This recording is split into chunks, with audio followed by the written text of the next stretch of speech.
He's the Finnish driver who burst onto the F1 scene over a decade ago. Bottas retakes the lead! Wow! Since then, Valtteri Bottas has claimed 10 Grand Prix wins and 67 podium finishes. Does the word excited exist in Finnish?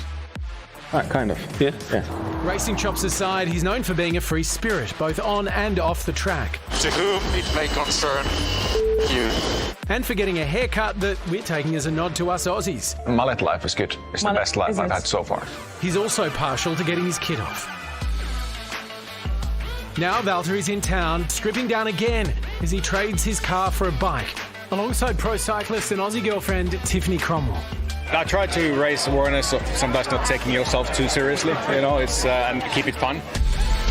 Well, Valtteri Bottas and Tiffany Cromwell at the Santos Down Under in Adelaide. Hey. G'day. Tiff, Valtteri, we thought you were all about race cars, Valtteri, and Tiff, of course, we're used to seeing you on the bike, but now you're both on bikes. What's happening? What's happening? I've been here for almost a month now in South Australia, and been riding bikes quite a bit and supporting Tiffany at the TDU. And now we have been organising this rattle gravel event, which actually kind of started this morning with a ride with budgie smugglers to the beach. OK, now there's a point of interest there. The budgie smugglers. Tiffany, you're a pro cyclist. I'm not sure of the laws of pro cyclists or the attire, but are you for or against your partner wearing budgie smugglers when it's not really necessary? Well, the thing is, he's got a good body, so I'm happy to see him in budgie smugglers. Hello. It's more for everybody else when they see cyclist tan lines that he has these days. So you're both obviously extreme athletes in your own way, extremely fit. I'm kind of interested in whether there's much overlap in your training. Yeah, definitely. I'm fortunate that Valtteri loves to actually ride bicycles, so for him, it is a good source of the endurance training he needs for the race car because, they do have a machine that helps them, but they do have to be incredibly fit. Yeah, there's a few things that are specific to F1 that aren't for me, like having a big neck and weight training around the upper body. For cyclists, that's dead weight, but there's a lot that overlaps. Yeah, we can actually spend quite a bit of time on the bike together, which is nice.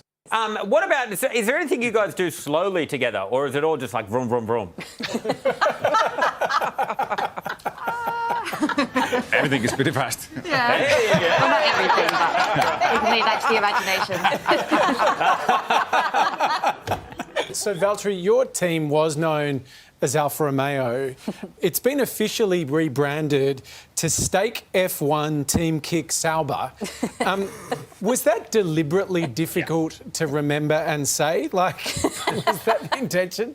Can you remind me what's the name again? Now, Valtteri, one question I've always wanted to ask an F1 driver. So your job is to drive as fast as you can. I'm across that part.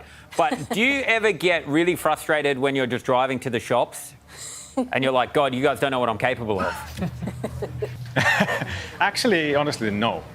Because it's, for me, racing a race car on a track versus driving on a real road, it's just completely separate things. So I'm actually a pretty chill driver, but to be honest, I get more annoyed with him driving in traffic. I want the fastest way, and he'll sit behind a car instead of just passing them. Yeah, I'm pretty chill. I think I can get rid of that adrenaline rush that I need on racetracks.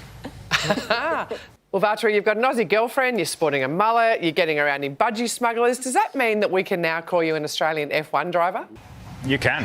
It would be an honour for me, actually. So, wow, that's a project exclusive. We heard it here first. This is huge for us. We've got 3 of them now. Yes. We might have the most in the F1. Well, Piastri, Ricciardo, Bottas. This is excellent. Yeah, you've got at least 2.5.